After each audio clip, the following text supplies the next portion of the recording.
So Jahmile, just the overall assessment, you pass coverage. How'd you guys feel you did this past Saturday? I thought we did okay. Um, we definitely can be better in spots. I think situational awareness is something that we can improve on. I thought we did snug up and play tight to balls that were caught, so you didn't necessarily see a lot of catch and run. If there was a reception, it was more of a bang bang play, and so although you're not making a play on the ball, you'd like to make sure that you can minimize the damage by at least tackling it immediately, and we're able to do that. But again, we're wanting to limit completions, and so I'm never going to be happy no matter how many incompletions there are. For me, the standard is about as high as it can be, and so we can get better there. Next question is from Chuck Landon. Go ahead, Chuck. Coach, address the kind of problems that Charlie Brewer is going to present for your secondary. Yeah, he's a chain mover, in a lack of a better term. He doesn't necessarily wow you with anything specifically, but he is really sound at just about everything. He can move the ball with his feet. He obviously manages the offense really well. He's shown the ability to make all of the throws. And so, for that, he's not single faceted. He's multifaceted, and so that presents its problem. And he has some good targets. And so, when you got a guy who knows where to go with the ball, is savvy, has the experience that he has, and then has targets that can make plays, that presents its problem. Next up is Cody Nesper. I asked Coach Leslie about this, but I want to get your perspective too. What does having a really elite linebacker do for a defense?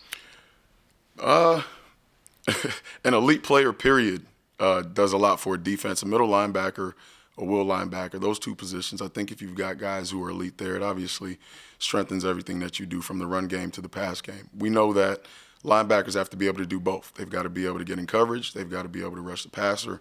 They've got to be able to fit run gaps. And so when you've got a guy who can be able to do all three and really do it at an elite fashion, it makes you better on not only the front end, but the back end.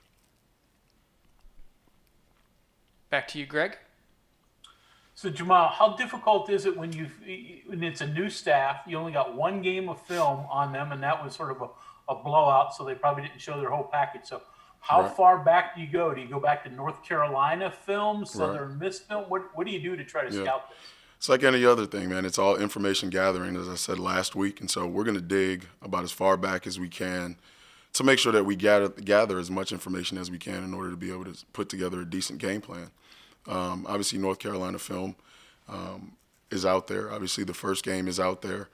And really just games throughout the careers of the coordinator and the head coach, just making sure that we try to build a portfolio, as I said last week, that we feel good enough to where we can make calls and coverages and fronts that are sound and that we're able to play just about anything that we get on game day. We'll go to John. Yeah, Coach, they ran for 200 yards last week. You mentioned Fedora is the big concern there. Trying to sneak guys up to stop the run game, and all of a sudden they hit you down the field with a play pass or something like that because they still got those outside guys. Is that your number one concern? Yeah, well, I mean, in this conference, that's a concern every week. I mean, every team has a back who's noteworthy, and at least two receivers, at least, that also can take the top off and really do some damage if you don't handle things correctly. And so this week is no different. They've got talented skill players. They've got a quarterback who can make the throws. They've got an offensive line who's much improved. And so, again, you've got to be able to cover it all, as you said, whether it be fitting run and the pass game. And so that's where, as a defensive coach, we lose our hair or it turns gray, either or. Jordan mentioned, too, he thinks you're going to probably see more tempo because they got a experienced quarterback, a guy that's played however many games in Big 12. That's something you got to go into thinking about, too? Yeah, I would imagine. Again, tempo is a thing of today, right? It's in vogue. They've been a team that's been able to do it and do it at a high fashion. We see it in practice as well. We also utilize tempo at times. And so, again, it's used so that you can kind of catch defenses off guard. You want guys to have their eyes out of place and, You want to catch guys not doing what they should be doing on that play. And so, we practice against it. It'd be something that we'll work towards making sure we're clean at this week as well, being that we would expect that we'll get a fair amount from them. Yep, would agree. Go ahead, Mike. Hey, Jahmile, I have two for you. One is about your fishing expedition last week to try to get to know Illingworth and looking at his high school stuff. How handy did that come in, and how much did that help your guys? And then this is a really nitpicky thing, but because Fortune looked like he did a pretty good job on Wallace, but a key play is sort of a scramble drill, and he does everything right except the one thing that probably has to happen. I don't know how you coach that in that situation, because overall he probably had a good game, and that almost seems largely out of his hands in that spot too. Yeah. So, firstly, the quarterback last week, digging back, I think we did have a beat on what he was capable of. I think he did a lot of the same things in our game that he did within the first matchup, and showed the ability to keep his poise and make a play when needed. I thought we defended him fairly well for the majority of the game. And then I guess to your second point, that play not necessarily on Nick Troy. We asked him to plaster. And so what happens is you win the first play, and then the quarterback has to scramble. So now it's time to win the second play. And so what you have to do is you have to locate the nearest receiver, and basically it turns into man coverage. And that didn't take place on that play. I wouldn't necessarily put it all on Nick Troy. But, again, we've got to execute even leading up to that point for it not to get to that point. But, again, we'd like to have that one back, and I'd agree. We'd love to play it differently. Back to you, John.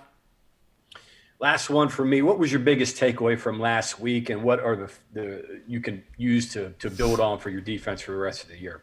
Yeah, I think the biggest takeaway from last week is we did so many things to not lose, to not win that game, and still had a chance there in the end. And so what that says is that if we can clean up those things, offensively, defensively, and special teams, that we have something special going on here. But it's going to take us to clean those up, and it takes the work. You've got to come in, you've got to be selfless, you've got to really self-reflect and figure out where things went wrong, go back to the drawing board, fix them, and change your best the next time out. And so that's what the Mountaineers do, and that's what we plan on doing this week. Any other questions for Coach Addae? Go ahead, Mike. You're working with Spears now, correct? Yes, sir. Okay. Tyke was kind of new last year and put in quickly early in the season, and I'm guessing not a lot asked him to just do what he was asked to do, and don't grow that very much. He seems like he's capable of handling a ton of things that you can throw at him. How much more are you doing? How much more can you do with him? I don't know if he'd become a blitzer, if you can stick him in man more. It just seems like he has a lot of potential. Yeah. So everything you just mentioned, he did do within the first game. He's played man, he's blitzed, he's played underneath zone coverages, and that's the reason he's there. He's multifaceted. The kid can really do everything that we ask him to do on the back end. Not necessarily is he elite at it all. Everyone has things that they need to clean up, but he is for sure a jack of all trades at that position, and has been asked to do just about everything that you would ask a nickel or a slot corner to do.